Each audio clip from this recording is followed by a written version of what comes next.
Welcome to the Brian Rouge Show. It is January 29th, 2023. I'm with Pannobhasa, the former monk with 30 years seniority, now living in South Carolina. Welcome, Pannobhasa. Hail, Brian. Thank you. Shall we talk about queer Dharma, perhaps? Yeah, let's just you pulled that one out of a hat. Yeah, let's just talk about queer Buddhisms. Yes. Because that's the way they talk about it. It's not Buddhism, it's Buddhisms with an S. Oh, Buddhisms. Yeah, because you got the queer Buddhism, and then you got like the phallocentric heteronormative Buddhism, and so on and so forth. Oh, tell us about it. So who wrote this article? Is this an essay, a blog? Is this a magazine article? What is it?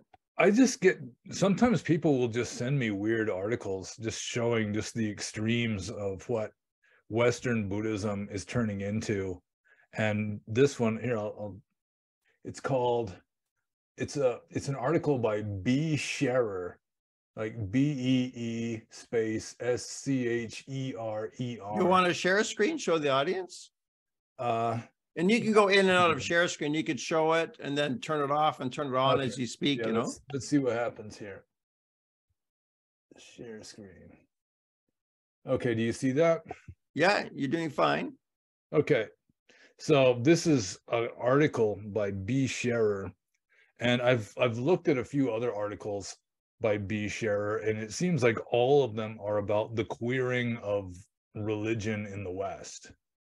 So, I mean, B. Scherer, I assume, is a female, and she's definitely a lesbian if she is female. She's homosexual anyway.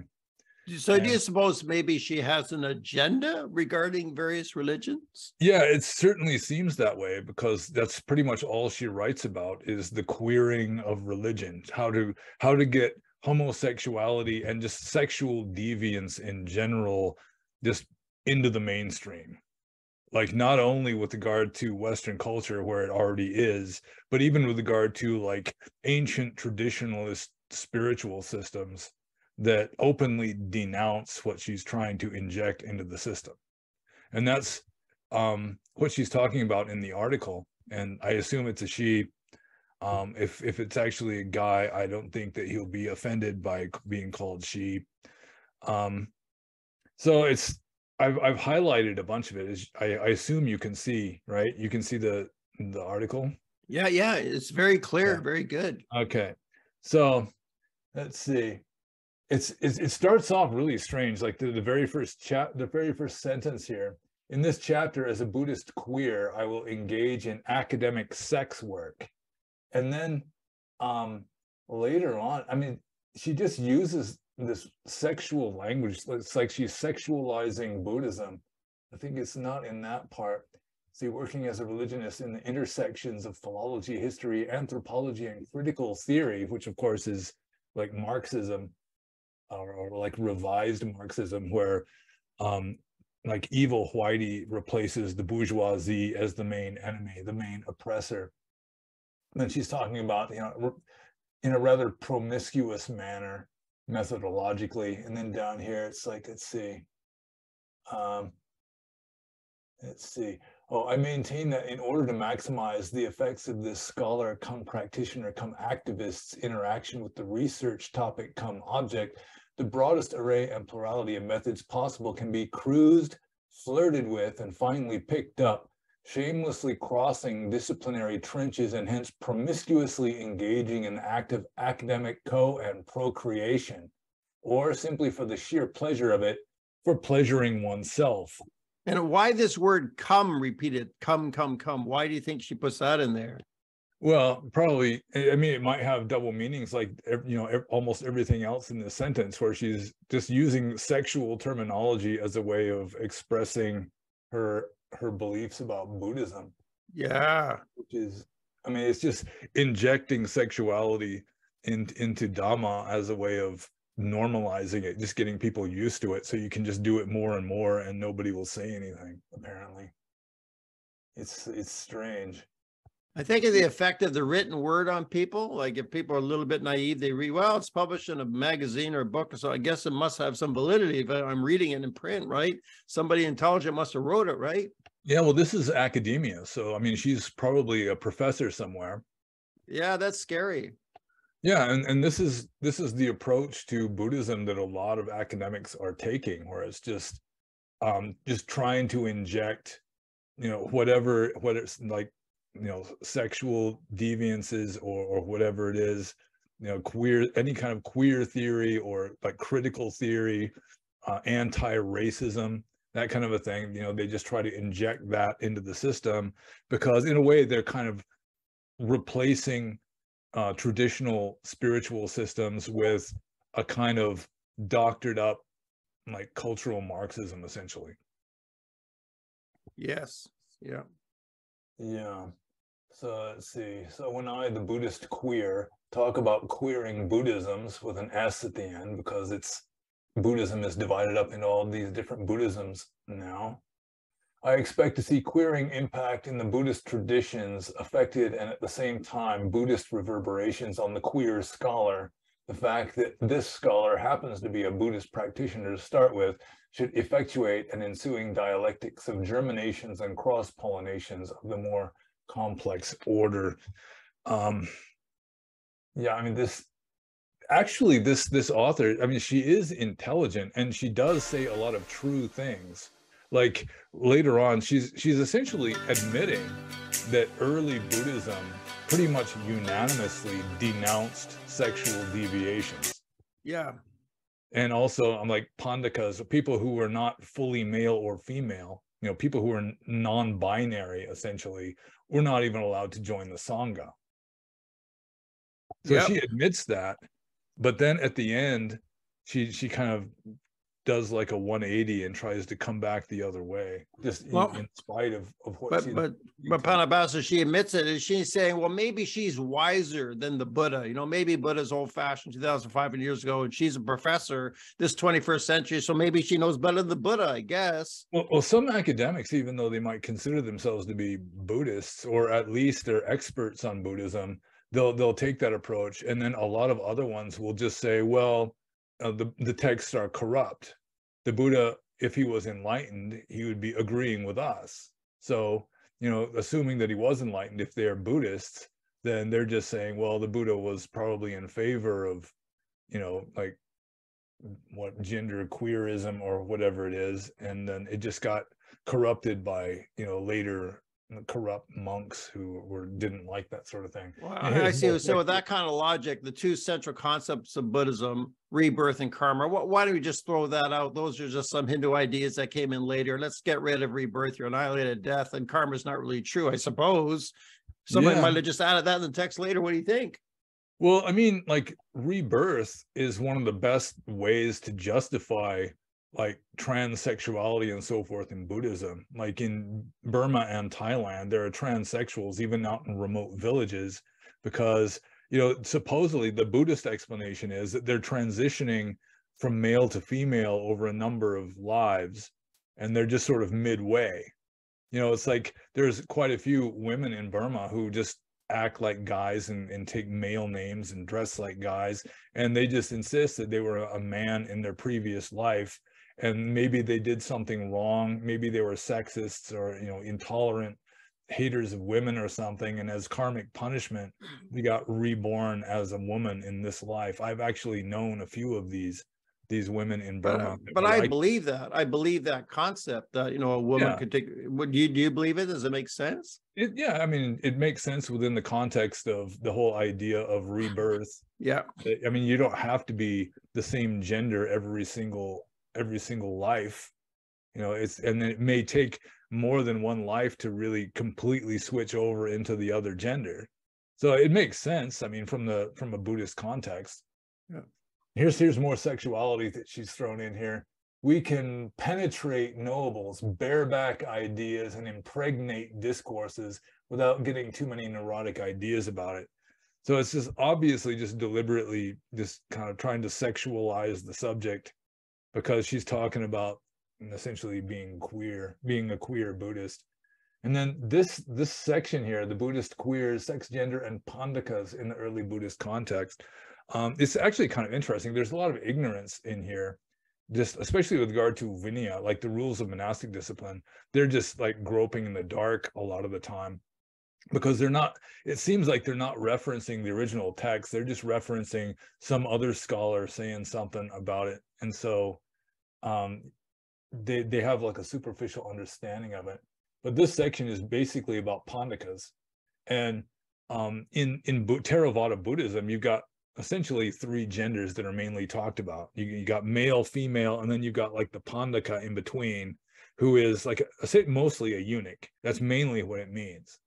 And she kind of dismisses the idea that it mainly means eunuch. But even the word Pandaka, as she points out later on in this section, that it means apandaka. I mean, it's the initial A got dropped from the word, but andaka or anda means testicles, like a kombanda.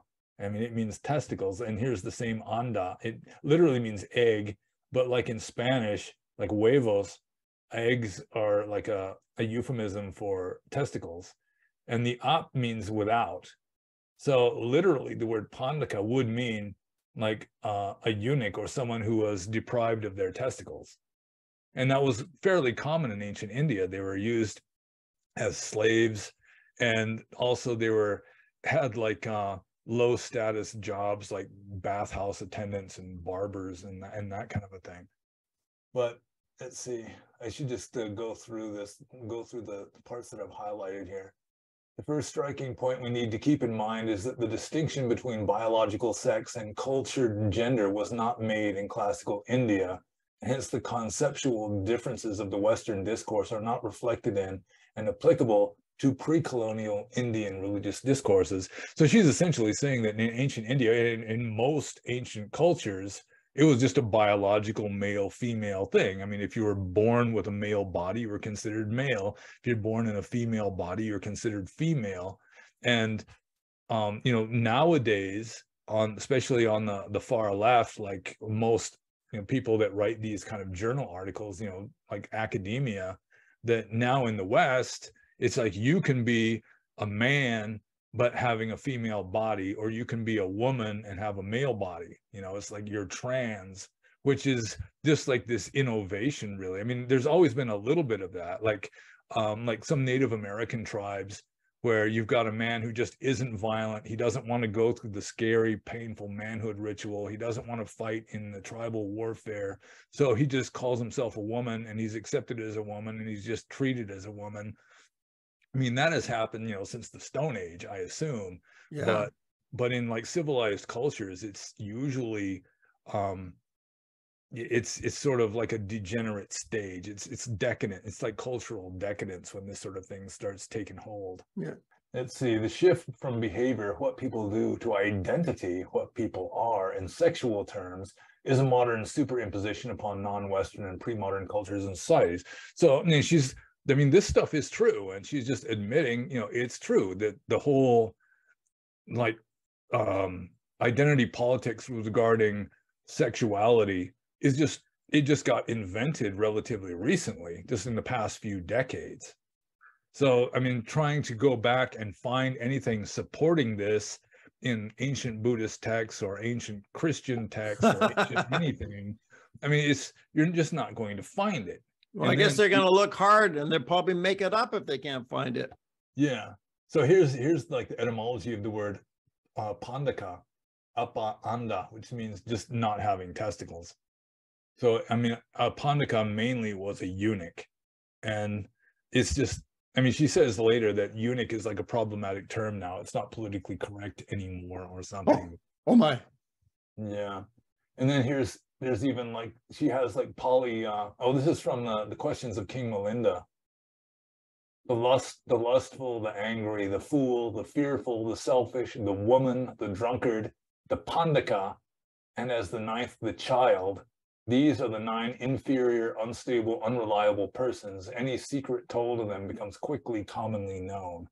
And so she's starting in on what I've talked about before, where someone who is non-binary, or like a pandaka, but from the strict Theravada Buddhist point of view, you don't have to be castrated to be a Pandaka. You can just be an effeminate man who prefers other men to women, and that would be a kind of Pandaka because you're not fully male. You know, you're just sort of semi-masculine. And she's pointing out that that in like Theravada Buddhist texts, a Pandaka, or like a sexual deviant, or with regard to the gender they assume, or what was I going to say? Well, like homosexuals too, that they have less control over their impulses, or they're more likely to just wallow in sexuality. Basically, if you're identifying with your sexuality, which is what happens in postmodern times, people identifying with their sexuality, they're going to be more sexually unrestrained as a general rule, because they take it, I mean, they consider it to be so important. You know, and it was like a Pandaka or a eunuch was just, they were considered to be just like completely profligate, just sexually promiscuous. And that's one reason why they're not allowed to be ordained as monks. That plus the fact that technically they're not fully male. So let's see, in the Buddhist Pali Canon, on the Anguttara Nikaya, mixing with Pandakas is enumerated as one of 5 circumstances which arouse suspicion against a monk. Yeah. So let's just go down here. Oh, this is a strange one. It's like, and just as the presence of other potential sexual objects or seducers, like females, was seen as an obstacle to the Patimokkha confession purity ritual, the fortnightly reciting of the monastic rule, so formed, indeed, also the presence of a Pandaka is such an obstacle. And that's just ignorance of the rules of monastic discipline, which is just common in academics. And I mean, this is just put forward as facts when actually it's just plain wrong, because I mean, it has nothing to do with having like females or sexual deviants present at a Patimokkha recitation. Even laymen are not allowed within arm's reach of a Patimokkha recitation. So this is really misleading. Like people would read that, even myself, you know, people might not understand that. They'll be misled. Yeah, I mean, if you're not familiar with the rules of monastic discipline, which most people aren't, including most of these scholars that are supposedly like authorities on Buddhism, they just don't know the stuff. There's even and I was a monk back in 1996. We did the Pannobhasa, but I haven't studied this much since 1996, so I forget this stuff. Yeah.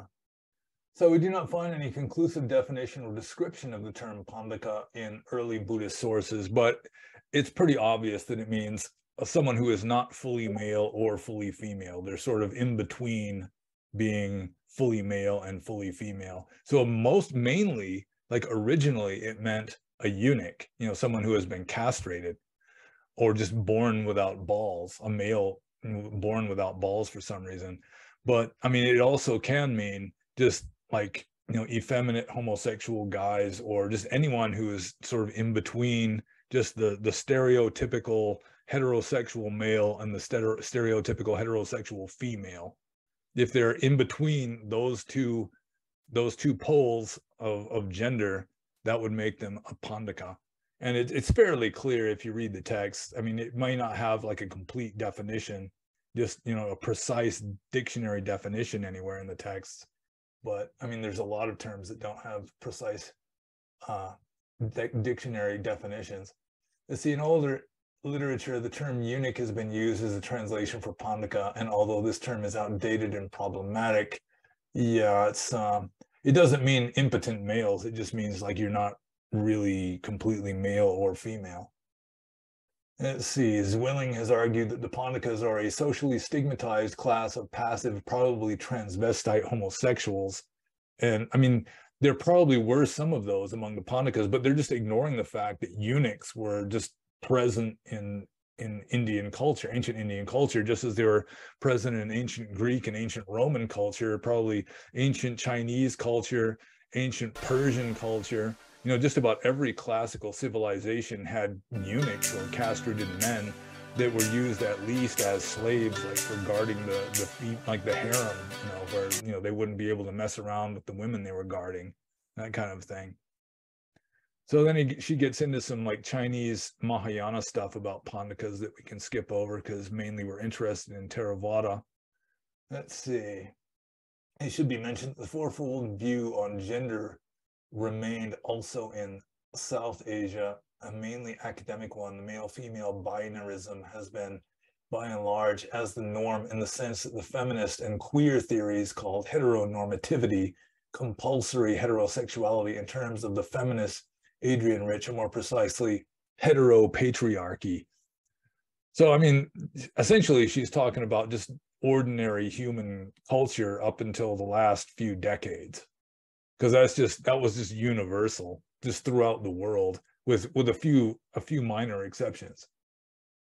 Let's see, then we get to in the Buddhist scholastic Abhidhamma, there we go, discourse around gender and sexuality, male, female faculties, rather than essentialized notions of gender, appeared factorial in male and female agency. Yeah, like in Abhidhamma, just maleness and femaleness are two ultimate realities. That, you know, a man is permeated by maleness, a female is permeated by femaleness. And it's you can't just decide, you know, it's your male or your female, because it's just built right into your body. Like every atom of a man's body is going to have this masculinity tron. Yeah, which, I don't think it's accurate. Yeah, I don't think it's accurate. I don't think that's true. Yeah. But still, it's pointing out that Abhidhamma philosophy, which is, you know, the third Pitaka of Theravada Buddhism, really does believe that maleness and femaleness are just immutable. Yeah, and they're real, and you can't just decide someday that you're not a male anymore. You know, it just doesn't work. Yeah, I agree. I comment on that by saying, but even the devas up to the 6th, 7th century sphere, they're male and female. The Buddha said that, you know, all beings in the central sphere are driven by the urge towards sexual union. Women are attracted to the males, and males are attracted to females. So you can't just decide. Yeah, there's some old saying. It's like desire for sex is the main reason for being reborn, and all the other reasons are irrelevant or unimportant or something. Yeah, that makes sense, doesn't it? Yeah, and of course there's the famous sutta, the very first sutta in the Anguttara Nikaya, saying, you know, monks, there is no form that possesses a man's mind like the form of a woman, you know, and it goes the same way with women. Although, but you know, I've never heard that. Thanks for saying that. Desire for sex is the main reason for rebirth. Like, that's kind of a profound statement. Of course, there's karma and attachment to family, whatever. But yeah. Wow, that's not from the Buddha, right? That's like no, it's not saying? From the Pali text. It's just some saying, and it's partly a joke too, because, you know, it's saying, you know, all the other reasons are unimportant. Because yeah, I'm glad you said it's partly a joke. I was beginning to take that really seriously. Wow, that's profound, but it's not exactly like that. Yeah. And see here, is Buddhist sources generally construe female sexuality largely as untamed and transgressive, in line with the dominant Brahmanical paradigm. Yeah, it is true. Like in ancient India in general, I don't know how they got this idea. It was probably men, especially men who were trying to be celibate, who came up with the idea that women are more horny than men are. And I don't think so. I mean, so it's probably not true. They probably said that because they know it's not true. I don't know, but in ancient India, yeah, it was considered that women were just less sexually restrained than men, although it seems that probably that is not actually the case. It was probably sort of celibate anti-female males that were coming up with these ideas. Well, no, this is a very important historical statement to make. I know you're carrying on, but I think that's probably true, or it could be true that's not true, and they said it because it wasn't true. Well, it's possible, but Buddhism pretty much adopted that idea, at least you know, indirectly. Let's see, the early Buddhist logic for the prohibition of ordination of Pandakas appears then to derive from the cultural views that Pandakas are inherently unable to control their desire. And that's actually largely true. That's kind of the gist of why eunuchs weren't allowed to be ordained as monks, at least as given in the texts, is that they were just bending over for anybody that came their way. But does that make sense? Eunuchs have stronger sexual desire. Does that make sense? Yeah, you'd think that they wouldn't, because their gonads are removed. You know, yeah, sexual glands are partly removed anyway. But is that true? Do they have stronger sexual desire? Well, I've never really associated with eunuchs before, so I can't. Me neither. From personal experience. I wonder if it's because they're missing it, like they can't get it the way most people do, or something. Yeah, well, they had a reputation for just, I mean, they'd have to be at the receiving end anyway, so they wouldn't have orgasms, presumably. You know, they just like it. Maybe that's the best they can do, so they just overdo it. You know, they can't really get, there's sort of like Mick Jagger, you know, they can't get no satisfaction, so they just keep trying and trying and trying, and maybe there was something along those lines. No, But I've also they learned just, from the wisdom of Keith Richards more so than Mick Jagger, because I think Keith Richards is the one who actually came up with the music more. But oh, okay. Yeah, and they, like, eunuchs generally wound up in just sexual roles anyway. You know, they were used as sex objects, you know, as when they were slaves. Is like in ancient Rome, you know, guys would be buggering eunuchs as just an alternative to having sex with women. You know, it was just one of your options, and that's one of the main reasons why they were around. So it may be that it was just a cultural thing where they were having lots of sex just because that was one of the reasons why they were made eunuchs. It was just kind of their cultural purpose to some degree. Gee, I learned so much from you, Pannobhasa. I didn't know any of this because I'm so spiritual. Yeah, yeah, you're so innocent. Yeah. So let's see, we got move on to a different section here, traditional Buddhist ethics. I actually did learn a little bit from this article. I mean, a lot of what she's saying, I mean, she's not just making shit up. I mean, she's wrong sometimes and just kind of clueless sometimes. But it is kind of interesting that she does say, I mean, she just admits that ancient Buddhism pretty much unanimously, universally just disapproved of queerness. I mean, she has to admit to it. But then at the end, she just, you know, she's, well, I'm a queer, and so we're just going to queer up Buddhism anyway. Let's see. While lay people practice, in Spiro's terms, predominantly kammatic and apotropaic Buddhism, the monastic elite supposedly practices nibbanic Buddhism, or karmic orientation versus bodhi orientation. And that's actually relatively important and profound, that, you know, the ethics for a layperson are different than ethics for a monk. You know, a monk is trying for enlightenment, and so he just dismisses all karma, good and bad karma. He's just trying to get beyond that and just go off the scale, whereas lay people are going for good karma so they can get a better rebirth. No, that's me. That's been my motivation since about at least 1992. I decided, oh, I'm not going to stay in the monkhood for life. It's just an experience. I want good karma. So yeah, that's a profound statement, saying that they're not even after good karma. Monks are going for enlightenment. Monks are supposed to just leave behind good and evil, because if you do good, I mean, Mara, you know, the Buddhist devil, if he can't get you to do bad, he'll get you to do good, because either way, you're still stuck in samsara. You're just stuck in a higher level of it. Yeah, I think you have to, if I'm just thinking of the audience listening to this, maybe we should clarify. Monks do teach and they do a lot of good, and that's okay, but they still have their practice, right? And they're still developing themselves and still working towards enlightenment, right? They're not just teaching and doing good. Yeah, I mean, yeah, teaching and doing good are just sort of almost irrelevant. I mean, you don't have to do either in order to be a good monk. Yeah, okay, but still, I think of teachers like Ashan Sona, yourself, and others who benefited me so much. That's really good karma, but I don't regard that as a problem. I understand the concept, like good karma, in a sense, brings you back to the wheel of life with their fruition. But however, with all that good karma, a person get enlightened, of course, without having to experience ripening of all their karma. They get enlightened anyways, right? Yeah. Yeah, sometimes Buddhist or Burmese monks, when I was a monk in Burma, would be trying to get me to do something like bow to statues or something. And they'll say, well, you get merit by doing that. And I say, merit is for lay people. Wow, because I bow to my statue. Thank you. But I'll keep doing it. Yeah. So anyway, let's see. I got a question mark next to this one. Let's see. Lay Buddhist sexual ethics is a rather general rule of sexual non-harming, formulated from the persistent androcentric and heteronormative perspective that sexual harming pertains to violation and or exploitation of the status of the female sexual partner.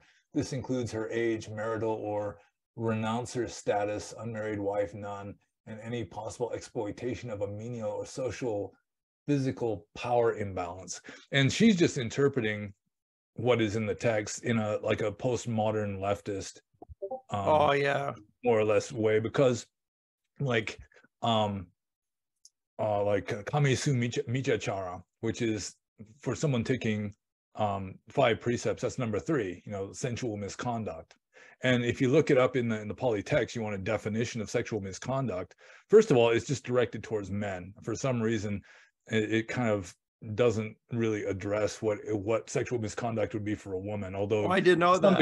To some degree it would parallel, you know, it's like sexual infidelity or just promiscuity, something like that. But mainly it's got a list of like possibly 10 different kinds of females that a man's not allowed to have sex with, and all of them are women that are already like under the like the guardianship, the protection of their parents. Yeah, the protection of their husband, of their parents, like another man's slave, a female prisoner who is like under the guardianship of the prison guards, you know. And it's you know, it's all women that are already spoken for. That's essentially what it is. You know, they're already under some other man's dominance, and so you don't get to mess with them. That's for lay Buddhist men. Yeah. And obviously monks, they don't have sex with anyone. Yeah, she just took that and just sort of interpreted it into a way of just dealing with heteronormative status exploitation or something, which was really unnecessary. So let's see here. Oh, we get to some really gnarly stuff here. Let's see.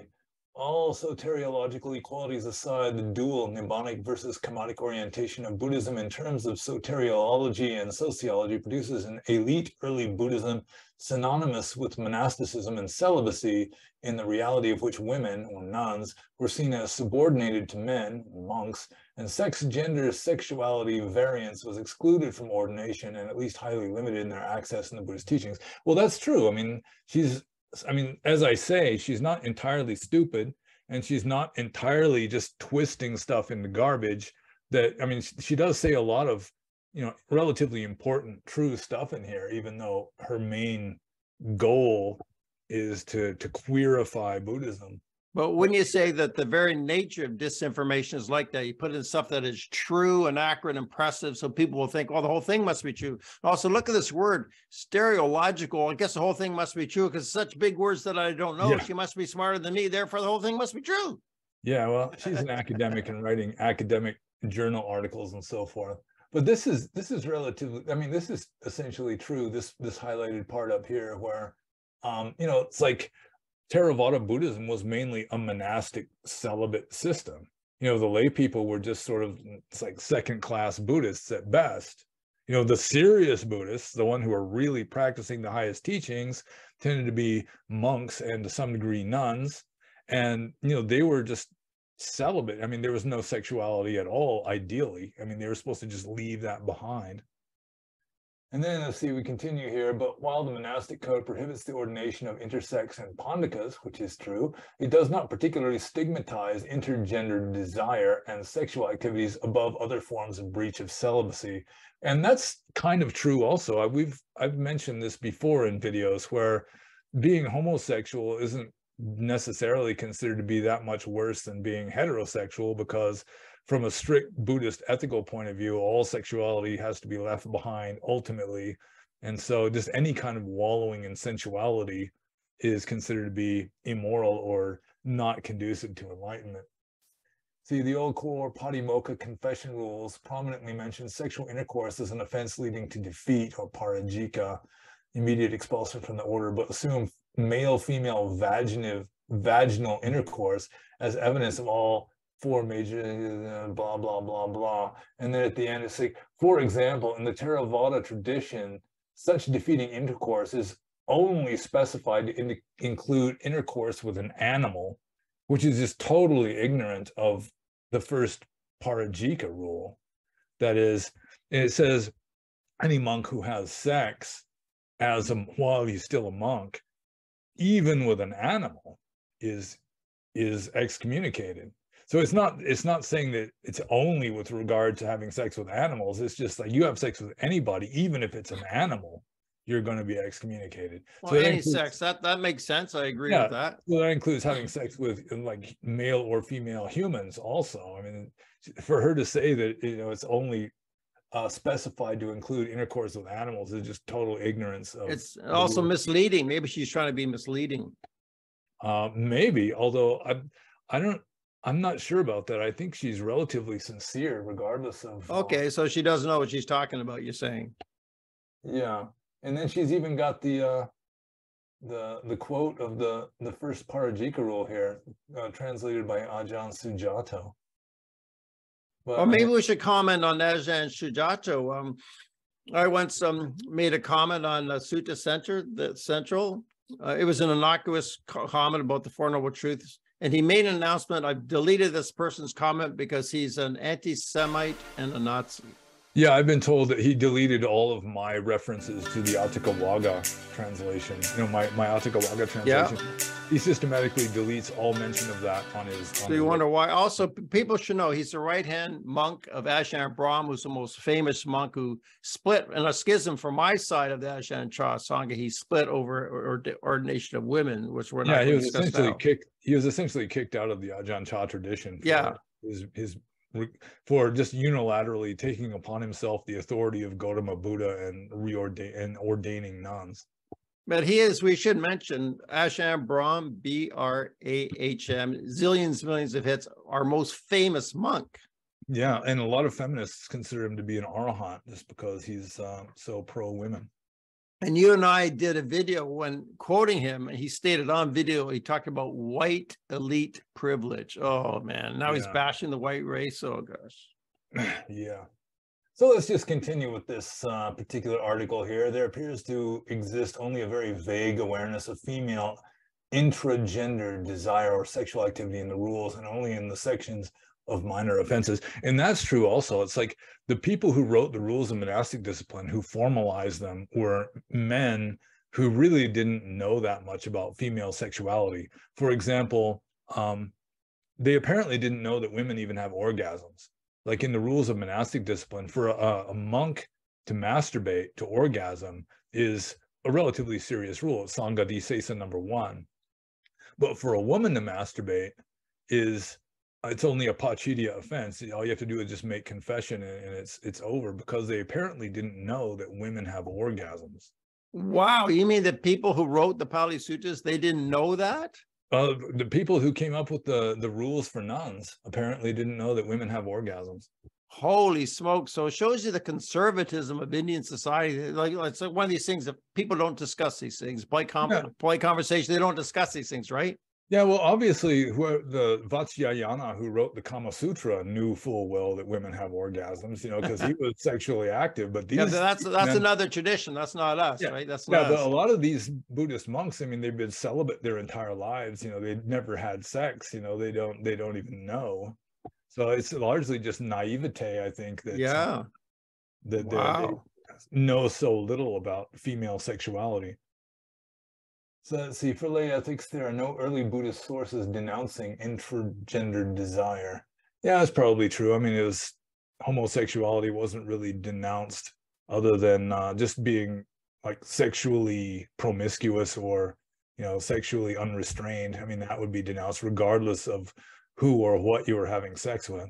Is it true that the Buddha never even addressed homosexuality? Well, the whole concept of homosexuality is relatively modern. Like in ancient Rome, there was very little concept of homosexuality. Like, so long as you were on top, you were still the man. You were still like a macho guy. It was, you know, so long as, I mean, if you were on bottom, then yeah, you were effeminate, but that's not exactly the same as being homosexual. So they didn't really have the same kind of concepts that we do. Maybe it was the same in India. I want to add to that. I did a video with Pete Papa Heracles. He's Greek. He said it's not true, this idea we have of the ancient Greeks having sex with boys and stuff. This is like a conspiracy, I won't say by which tribe of people, against the Greek or against ancient Greek, that this is not Greek culture. And even Greeks themselves think that the Greeks are like that, but he's saying this is not the actual history of Greek culture. Well, I've seen some pretty good evidence that like one of the dialogues of Plato, it has Socrates coming back from the Peloponnesian War. He's been gone from Athens for a few years. So when he gets back to Athens, he's asking the men there, now, who is the beauty that all the men are drooling over nowadays?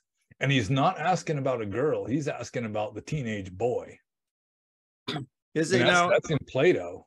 No, that could be true. It probably is. But I'm just wondering, were the texts doctored by the dark side? Did people change the text after the fact? But I don't like to talk like that. Okay, maybe I was wrong. Yeah, I assume it, like in Athens, I mean, there was each city in ancient Greece was its own nation, really, which was one of the weaknesses of Greek culture, but we don't have to get into that. So like the Spartans would have a very different system of ethics than the Athenians, you know, or the Thebans or whatever. So in Athens, they may have been pretty cool with men having sex with teenage boys, whereas in some other city states of ancient Greece, it was just considered to be, you know, abomination or whatever. So anyway, let's see. Okay, I already read that one. See, in its second section, the section on doctrinal interpretation, the Yogacara Bhumi Shastra explicitly enumerates not only any non-vaginal penetration among sexual wrongdoing, but also more generally any sexual acts with other men and with Pandikas. Yeah, like in Theravada Buddhism, when it's talking about having sex as a way of being excommunicated, I mean, it makes it very clear that a woman has 3 holes and a Pandika and a man have 2 holes. You know, like a eunuch or a man have the mouth and the anus. So if you stick your pee into either of those, even to the extent of a width of a sesame seed, you're excommunicated for life. And then of course, the woman has the extra hole. So I mean, they go through all of that even in the really ancient texts. You know, they're very systematic. Well, it's good to be thorough and to define things. Yeah, especially with regard to something as important as a rule to excommunicate you. Yes. They have to be very clear. It's like law books. You know, you have to be very sure whether or not this person is excommunicated or not. Let's see. Or when he has intercourse, even with his own wife, by an unbodily, unnatural part, such as the mouth of the anus. Yeah, this is getting to Mahayana Buddhism here. So even Mahayana Buddhism was denouncing any kind of sex that wasn't procreative, at least in Vasubandhu, where like even oral sex was considered wrong because, you know, the purpose wasn't to make babies. It's just, you know, wallowing in sensual pleasure and all that. So this part is interesting. I actually learned from this. The old Uyghur text itself translated and adapted from the Tocharian A version of a no longer extant Sanskrit text. So that was like the Uyghurs, they're the ones being persecuted and in concentration camps in China right now. Before they converted to Muslim or Islam, they apparently were Buddhists. And wow, I didn't know that. Is that right? Also here, the Tocharians, it says the Tocharians were Buddhists, or at least some Tocharians were Buddhists.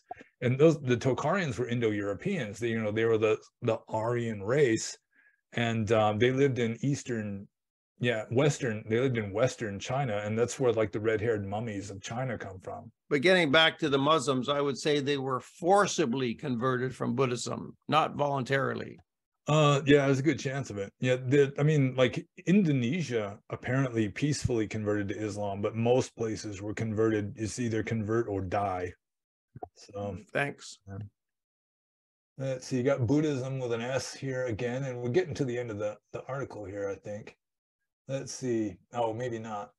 Karma, causality, cause and effect as mechanics of conditioned reality within Buddhist philosophy is accepted as sufficient explanation for the phenomenon of sex-gender transposition. So that's kind of what I was talking about earlier, where, you know, you can be trans as a kind of a karmic effect of something that you've done in a previous life. And then the above proposed reading of early monastic code leaves very limited space within the contemporary Buddhist discourse to argue for the exclusion from ordination of LGBTQ people per se. I don't even fully understand that, although it's pretty clear that the LGBTQ community was excluded from being ordained in ancient India, at least in Theravada Buddhism. And then we get to the section Queer Buddhist Liberation Theology, which is, yeah, I mean, this is just Western academia at its finest here.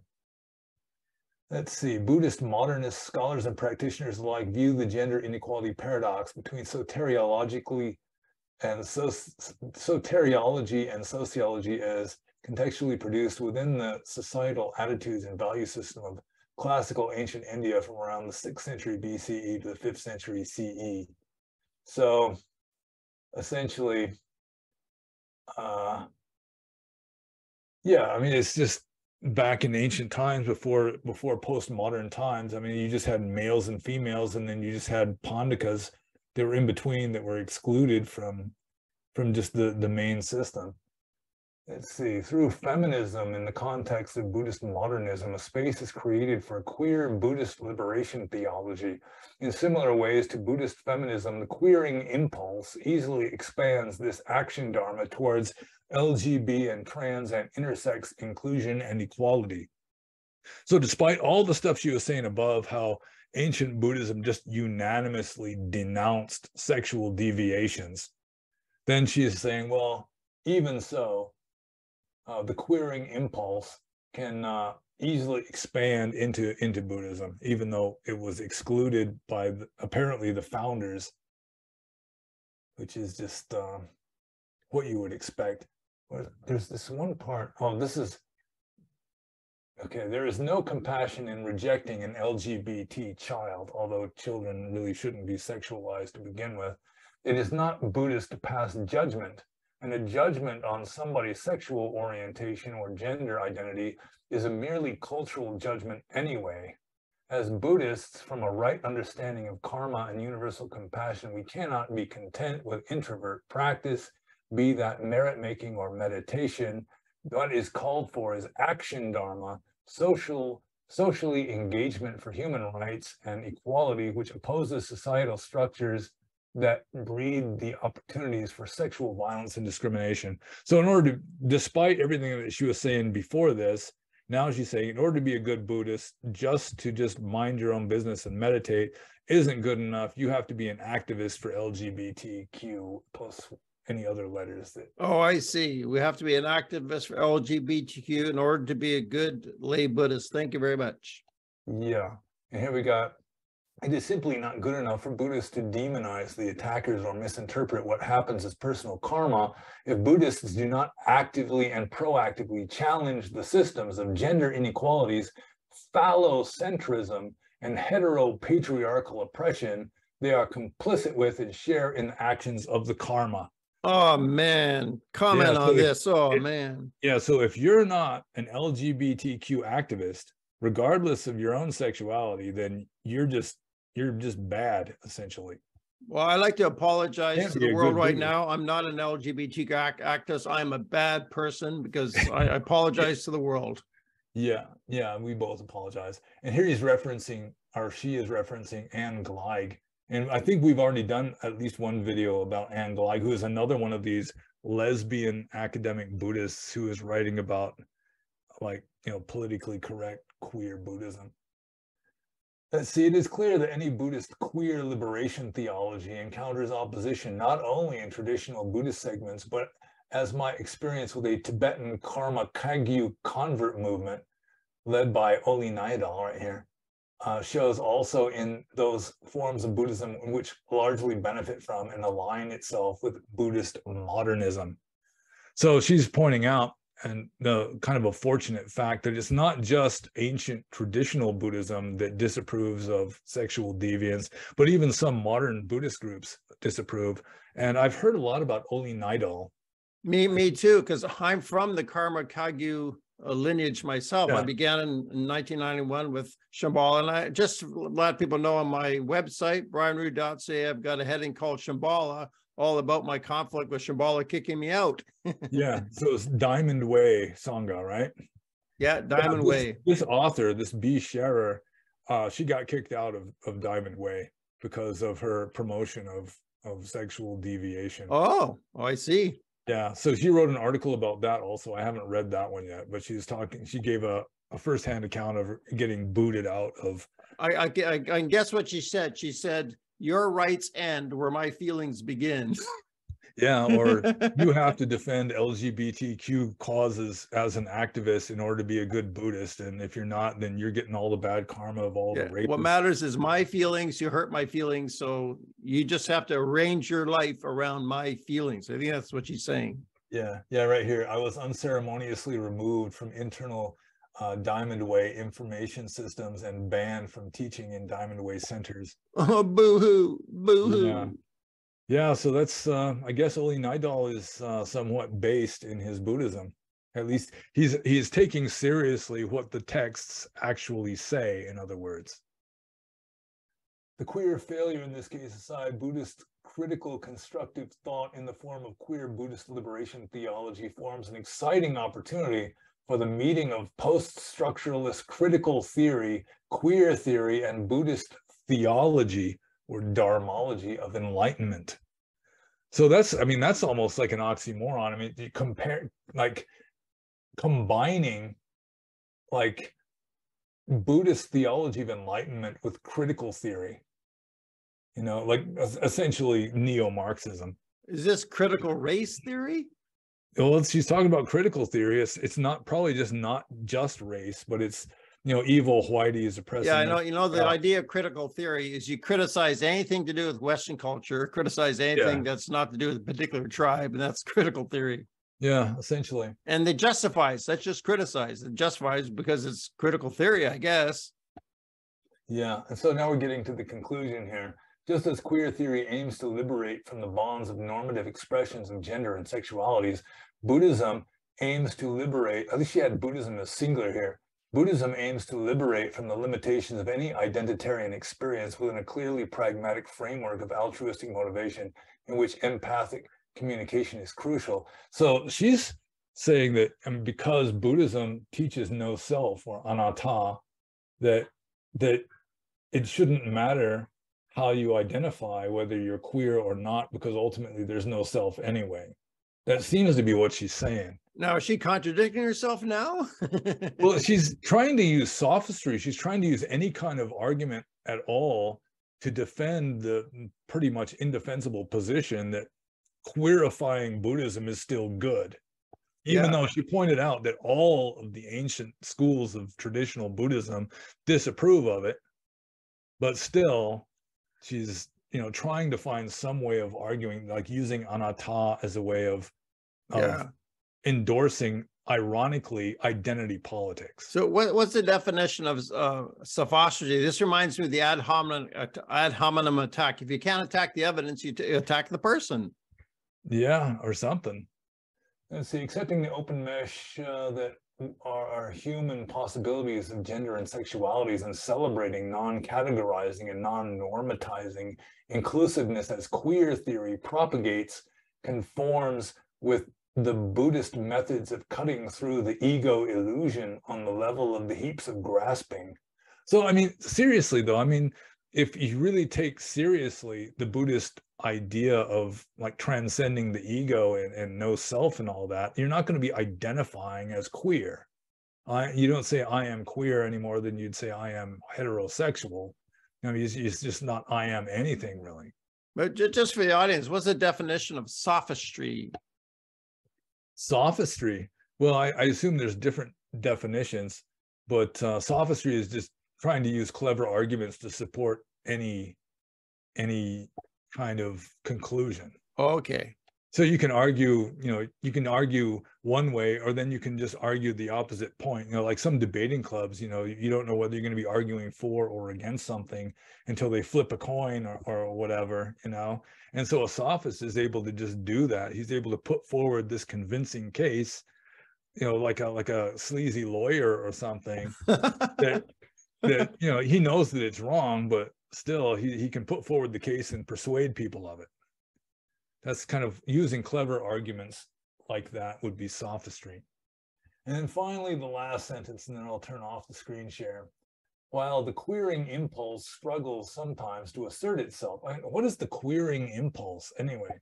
Yeah, I guess we have an impulse as men to stop being men, I guess, because, you know, the Buddha was wrong about, you know, men and female, you're that way. I guess this professor's right. No, I was thinking you should send an email to her, this video, send it to her, let her know. Maybe Yeah. she want to come online with both of us and defend her thesis. Yeah, have a public debate or something.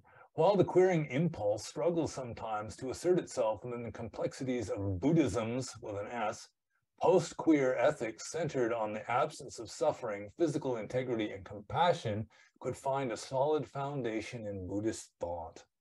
Yeah, well, apparently that's what they're going for. The end. Well, you really put a lot of preparation into this with the with the highlighting. I should also apologize to the audience. We've been going for about an hour. Maybe they just wanted to get your essay. I kept interjecting because you made me think so much. So I apologize to the audience. No, that's all right. It's all good. But this is what Western Buddhism is turning into, at least. I mean, like, this isn't just fringe stuff either. I mean, this is like mainstream academia as far as I can tell. I don't know what university she's at. I'm really not that interested to find out, but still, I mean, there's a lot of this going on. Yeah. And even though they admit, I mean, at least she admitted that traditional Buddhism just doesn't have anything to do with this. They just consider it to be, you know, bad karma, essentially. But then at the end, you know, she tries to like sneak it in through the back door, just some kind of excuse for queerifying Buddhism. And then, I mean, it's just lots of it. I mean, I assume there really are serious, good scholars doing serious Buddhism, you know, just objective Buddhism, trying to understand things better.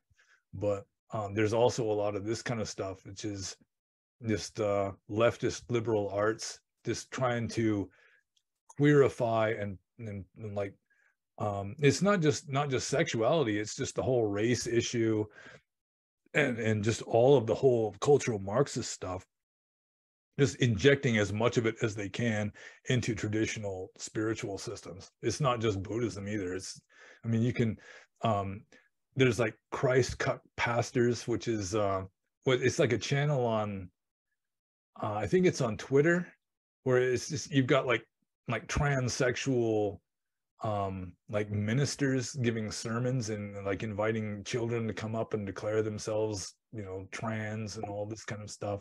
So are you surprised? Am I surprised by that? No, there's just lots and lots of it. And yeah, they're just completely flying in the face of what the original founder of the religion taught, or what the religion has been for, you know, 2,000 years or more. I think we've done many videos in the past about who's behind this, but on December the 4th last year, I made a promise I'm going to stop bashing these people. But who do you think's behind this? Yeah, well, I mean, it's just cultural Marxists in general. You know, it's not just one tribe of people, and there's no tribe of people that are entirely in favor of this. You know, it's like even among Hebrews, you know, some are for and some are against. But I mean, there might be like a higher percentage of certain groups, and certainly just leftists in general, that have just drunk the Kool-Aid, and they've just adopted these weird ideas, including like postmodernism, where truth is just a cultural construct, but even so, we're going to enforce our beliefs, you know, onto everybody else, just with hysterical intolerance. Yeah, I should make a reference. I've got a playlist by Apollonian, is an American, and he talks about the extreme subjectivism of Satanism. This is like we'll tell you what the nature of reality it is. We'll decide for you. It's like extremely. And also, just to be fair to the Hebrews you mentioned, I suspect that that's reptarians native to this earth, which are behind their power, rather than alien reptilians. That's my current thesis. Wow. Yeah, so probably, I mean, people just keep sending me these articles and sometimes videos and things, and sometimes it's interesting. I just felt like speaking out on that one, just because it was just kind of outrageous in a number of ways. It's great they sent this to you. How often do people send stuff to you and say, Pannobhasa, could you talk about this? Could you talk about that? How often does this happen to you? Well, they didn't even ask me to talk about it. It was just got posted. If I remember correctly, it was posted on the Discord server, you know, associated with like my Subscribestar channel originally, but now hey, you should just tell the audience how to find you. Subscribestar, your website. Of course, there's links below this video. Yeah, there's all of my URL links are below pretty much all of my videos. So you can find it there. I sometimes play my talks on live radio for the last 5 years. Tuesday nights from 6 to 8, I have Revolution Radio. So if I play this, what would you tell the audio audience if they can't look at a link below? Oh, well, then they should refer to YouTube or BitChute and look for my videos there, and then just look below the video in the What's your name? Oh, that's a good question. Gosh, I don't even remember what my name is in Oh, this is embarrassing. Pannobhasa, my hero, doesn't remember his name. Yeah, on YouTube, it's David Reynolds, aka Pannobhasa. That's the name of my channel. I always suggested, my advice is change your channel to Pannobhasa. No, YouTube allows you to just change your name like that. Go in and type it. I would just call yourself Pannobhasa and don't have two names. It's like Prince, who changed his name to the artist formerly known as Prince. It's not a good idea. That's my advice. Not that you're asking for my advice. Well, I mean, originally it was just Pannobhasa Bhikkhu or something, and then because I'm a layperson now, I changed it to what it is now. Well, there are ex-monks who keep their name. Like my monk name was Buddhisaro. I mean, I chose not to keep it. But there are monks who keep their ex-monks, lay people who use their monk name. You can do that. That's accepted. Yeah, and some monks just still go by their lay name. Like Ajahn Thanisaro is called Ajahn Jeff a lot of the time. Yeah, there you go. And also on BitChute, I'm politically incorrect Dharma, I'm pretty sure. So okay. Also, I would suggest seriously, why not invite the author, at least let her know that you made this video. She might be flattered. Wow, I'm getting some publicity. She might be quite flattered by the whole thing that we're even discussing it. And I don't know if you have the time to invite her to a discussion, but I think from the idea of free speech and debate and scholasticism, it's good to have the exchange of ideas. It's good to invite them rather than just post it out there without relating to them. Yeah, it's a possibility. I'll consider it. Yeah, I'm a connector guy. My job is to connect people. What kind of conversation it would be, I have no idea. It might be interesting. Maybe it'd be civil. It'd be interesting. If it's civil, it'd be interesting. If it's not civil, it'd be more interesting. Yeah. Yeah. I was just thinking, you came this close to remaining a monk in Burma. You're considered to be an abbot in Burma, but then they picked someone else, and now I'm happy that you're with Deed, your girlfriend in North Carolina, and you're doing a lot of good merit. It's like you're earning good karma instead of striving to be a monk. But you're saying the last few years of monkhood, you weren't really getting more enlightened. So I think you made the right decision. Remember when you first told me you're going to disrobe, I thought, oh, it's not so good, But now I think you did the right thing, Pannobhasa. You're doing well. Yeah, I've got no regrets. Things have been working out fairly well. And I don't think many lay people or monks are writing to you saying, oh, you shouldn't have done that. You made a big mistake. Nobody's telling you that, right? Oh, well, there was one kind of eccentric German monk or novice living in Cambodia who was just ranting against me over and over again, just sort of spamming my comments, kind of like Sam Downer was to you for a while. But yeah, I think he eventually gave up. Yeah, so my point is now he's not doing it anymore. I think people kind of accept, you're doing something good. You publish 3 books. You're really on your way, and you're still a young guy. You just turned 60, right? I'll be 60 in August. Oh, you're 59. Gosh, I'm 63. Yeah. So you got another 30 years left here. Keep it going, Pannobhasa. Yeah. Well, we'll see what happens. Oh, this has been very good. Anything else? It's been about an hour. What a talk. I learned a lot. Thank you kindly. Yeah, well, you can just read the article, and there's a bunch of other ones I can send you.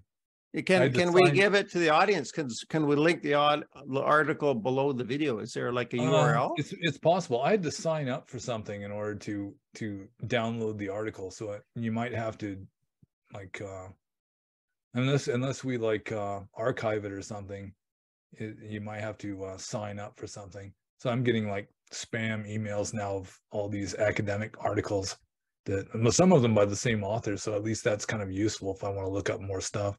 There's more like queering of spirituality kind of articles. Also, she wrote that one article about getting kicked out of Diamond Way Sangha for her anti sort of un-Buddhist views, which she's trying to turn into Buddhist views by changing Buddhism. Okay.